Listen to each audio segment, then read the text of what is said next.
Prosonic experience the finest UPVC windows and doors. 7799779088. ప్రస్తుతం మనతో పాటు ఉన్నారు జై భారత్ పార్టీ వ్యవస్థాపక అధ్యక్షులు మాజీ CBI JD IPS officer JD Lakshminarayana గారు. ఒకసారి ఆయనతో మాట్లాడదాం. ఎందుకంటే మనకు తెలుసు కేరళ నర్స్ నిమిషప్రియ ఇష్యూ ప్రపంచ వ్యాప్తంగా సంచలనం రేపినటువంటి పరిస్థితి. అసలు ఇందులో ఫ్యాక్ట్స్ ఆఫ్ ది కేసు ఏంటి, ఏం జరిగింది, ఏం జరగబోతోంది అన్ని కూడా ఒక ఐపీఎస్ ఆఫీసర్ గా ఆయన ఏం చెప్తారో చూద్దాం. సార్ నమస్తే అండి. నమస్తే నిరుపమ గారు. సార్ ఐపీఎస్ ఆఫీసర్ గా మీరు ఇలాంటి చాలా కేసెస్ చూసుంటారు. ఇప్పుడు ఈ కేసుని ఎలా చూస్తారు, అసలు ఇందులో ఫ్యాక్ట్స్ ఏంటి, ఎందుకు ఇలాంటి సిచ్యుయేషన్ వచ్చింది, ఆమె చేసింది న్యాయం అని చెప్పేసి చాలా మంది వాదిస్తున్నారు. కొంతమంది అయితే వెళ్ళి అక్కడే ఉండి ఆమెకు సపోర్ట్ చేద్దామని చెప్పి భారత్ నుంచి వెళ్ళినటువంటి పరిస్థితి కూడా ఉంది. ఎట్లా చూడాలి సార్, ఇది రెండు దేశాల మధ్యన ఇష్యూగా చూడాలా, లేకపోతే పర్సన్స్ మధ్యన మాత్రమే చూడాలా?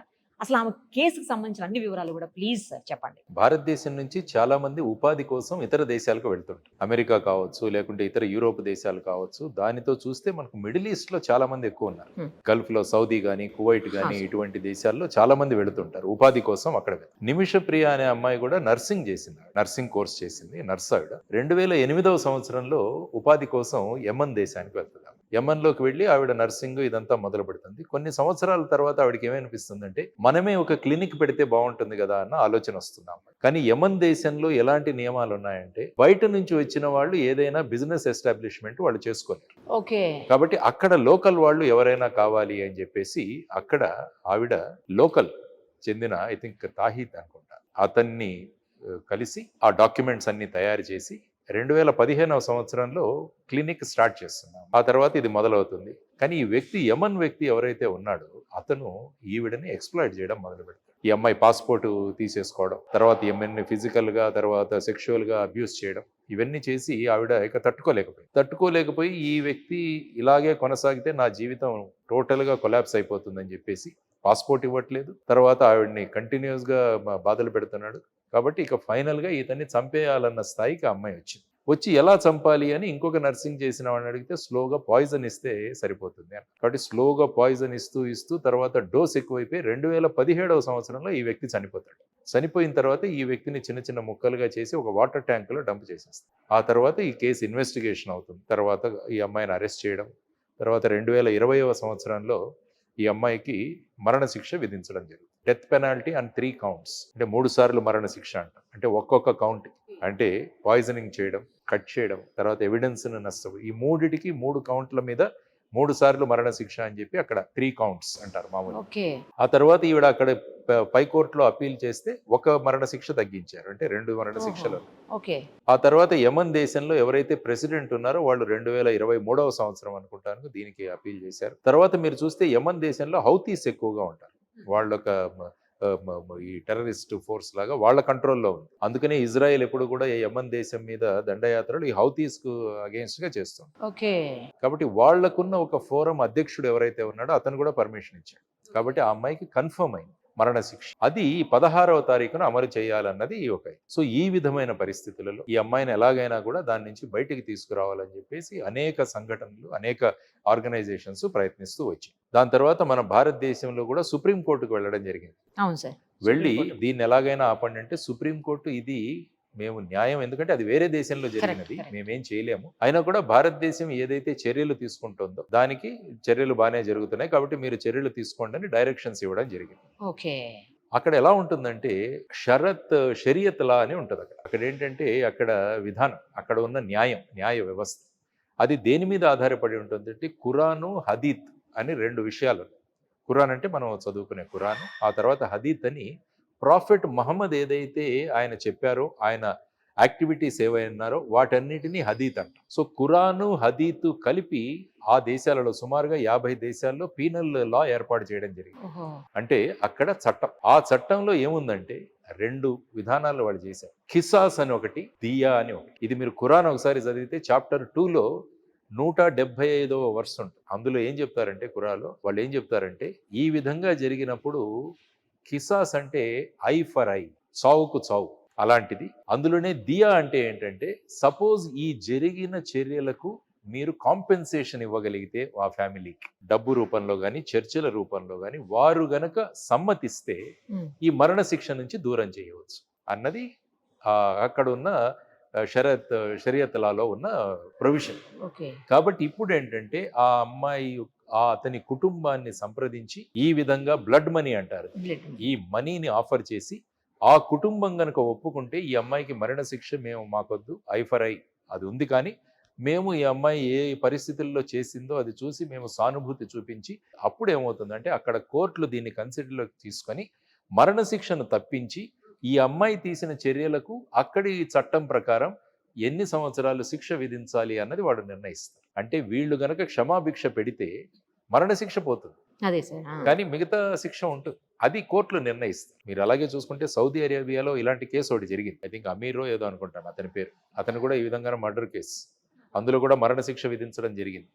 అతను బ్లడ్ మనీ పే చేశాడు, చేసిన తర్వాత మరణశిక్ష నుంచి తప్పించి అతనికి 20 సంవత్సరాల ఖైదు విధించింది అన్నమాట అక్కడ కోర్టు. సో ఇప్పుడు జరుగుతున్న ప్రయత్నం ఏంటంటే ఒక సున్నీ లీడర్ అబూబకర్ అని అన్నాడు ఆయన, తర్వాత అనేక మంది దీంట్లో ఒక సేవ్ నిమిష్ ప్రియా ఒక ఇది కూడా ఏర్పాటు చేశారు, ఆర్గనైజేషన్ వాళ్ళు కూడా ప్రయత్నిస్తున్నారు. కానీ ఇప్పుడు ఏంటంటే ప్రస్తుతానికి దాన్ని పోస్ట్పోన్ చేశారు, 16 చేయాల్సింది పోస్ట్పోన్ చేశారు. ఆ తర్వాత వీళ్ళ ప్రయత్నాల వల్ల ఇన్ కేస్ ఆ కుటుంబ సభ్యులు గనక ఈవిడకు మరణశిక్ష వద్దు అని చెప్పి అంటే ఆ తర్వాత ప్రొసీడింగ్స్ అవుతాయి.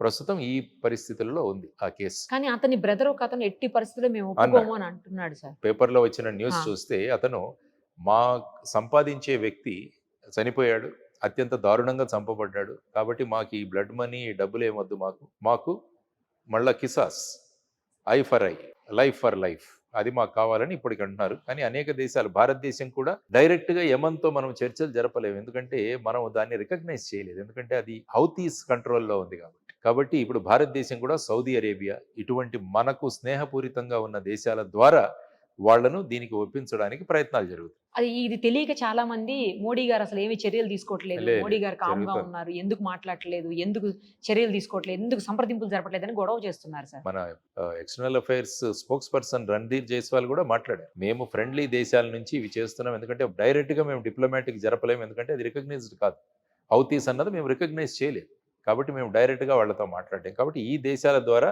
మా ప్రయత్నాలు మేము చేస్తున్నామని వారు చెప్పారు. అనేక మంది ప్రయత్నాలు కూడా చేస్తున్నారు దాని గురించి, వాళ్ళ ఇన్ఫ్లుయెన్స్ల ద్వారా ఎలాగైనా ఈ మరణశిక్ష నుంచి తప్పించి ఈ అమ్మాయిని మళ్ళీ భారతదేశానికి తీసుకురావాలన్న ప్రయత్నాలు జరుగుతుంది. కాబట్టి చూడాలి రాబోయే కాలంలో ఏ విధంగా ఆ కుటుంబం ఏ విధంగా రియాక్ట్ అవుతుంది, మెయిన్ గా కుటుంబం మీద ఆధారపడింది, వాళ్ళ నిర్ణయం వల్ల మరణశిక్ష తగ్గుతుంది. ఆ కుటుంబం కనుక ఒప్పుకోకుంటే ఇది అమలు చేయాల్సిన అవసరం ఉంటుంది ఆ పరిస్థితి, ఎందుకంటే ఏ దేశంలో ఉన్న చట్టాలు అక్కడ అమలు అవుతాయి. సో ఆ విధమైన పరిస్థితిలో ప్రస్తుతం నిమిష ప్రియ కేసు సార్. మరి మామూలుగా మనకి ఇప్పుడు కేసెస్ లో చూస్తుంటాం మన ఇండియాలో, అతను గనక ట్రయల్ కి ముందు ఎవరైనా సరే అక్యూజ్డ్ ఎవరు ఉంటారో వాళ్ళు ట్రయల్కి ముందు కానీ లేదా తర్వాత కానీ ట్రయల్ జరుగుతున్న టైంలో కానీ కొన్ని సంవత్సరాల పాటు జైల్లో ఉంటే అతనికి పడిన శిక్షలోంచి ఈ జైలు శిక్షని మినహాయిస్తూ ఉంటారు, అతను ఆల్రెడీ జైల్లో ఉన్నదాన్ని. కానీ ఇప్పుడు ఇక్కడ మరణశిక్ష పడ్డది కదా, ఈ మరణశిక్ష వీళ్ళు గనక ఒప్పుకుంటే మిగతా శిక్ష ఏదైనా అక్కడి కోర్టులు విధించాలనుకుంటే ఇప్పటి వరకు ఐ థింక్ 2017 నుంచి ఉంది, కాబట్టి 8 సంవత్సరాలు దాని నుంచి తగ్గించి ఎంత శిక్ష నిర్ణయిస్తారన్నది ఆ కోర్టుల మీద ఆధారపడి. కాబట్టి ఫస్ట్ ఈ మరణ శిక్ష నుంచి ఈ అమ్మాయిని ఎలా తప్పించాలి అన్న దాని గురించి అందరి యొక్క ప్రయత్నాలు జరుగుతున్నాయి.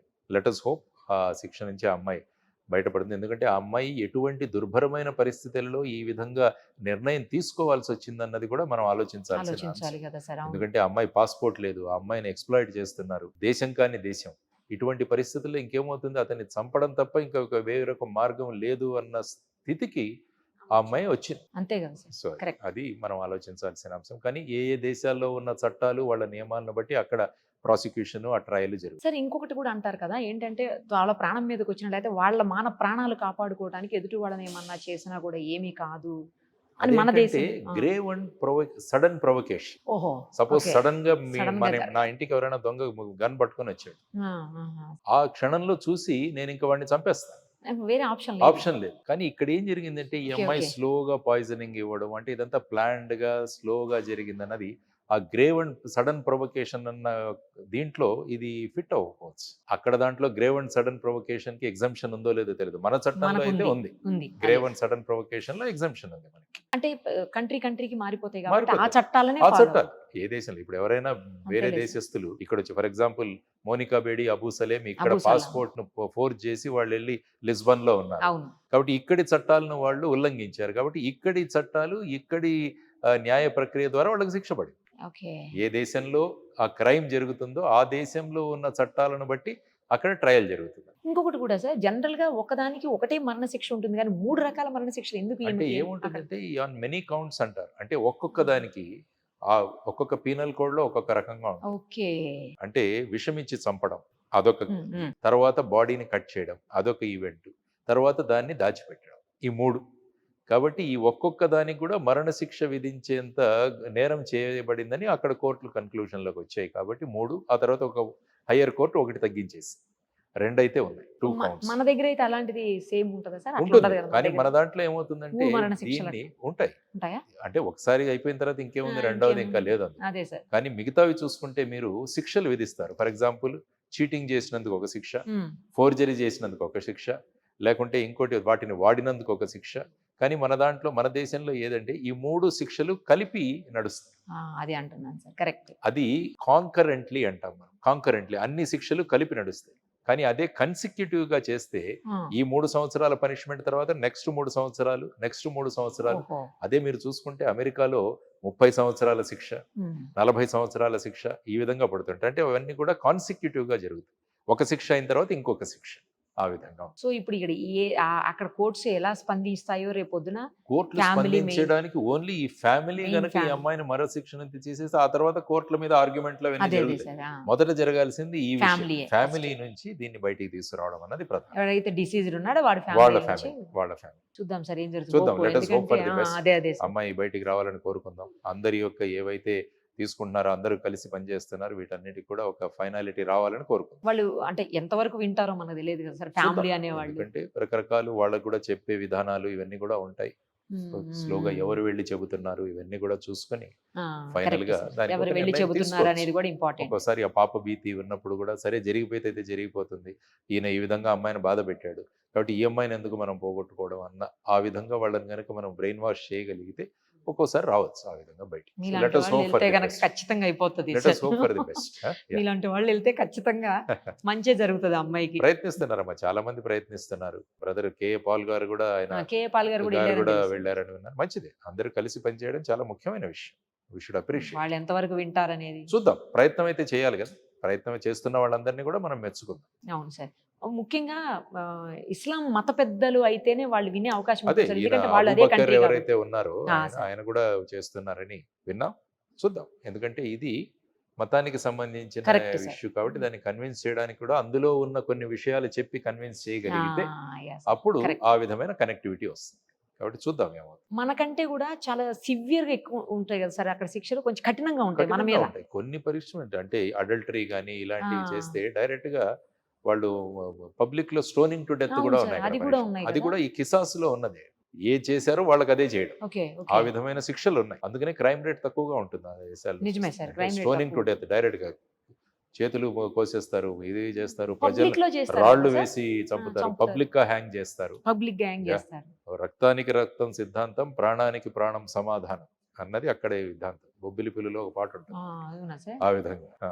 రక్తానికి రక్తం సిద్ధాంతం, ప్రాణానికి ప్రాణం సమాధానం. అది ఆ కిసాస్ లో ఉన్న భాగం అన్నమాట. చూద్దాం సార్. చూద్దామండి. Let us hope for the best. Thank you sir, thank you so much. నమస్తే. సుమన్ టీవీలో మీ పర్సనల్ అండ్ బిజినెస్ ప్రమోషన్స్ కోసం కింది నెంబర్కి కాంటాక్ట్ చేయండి.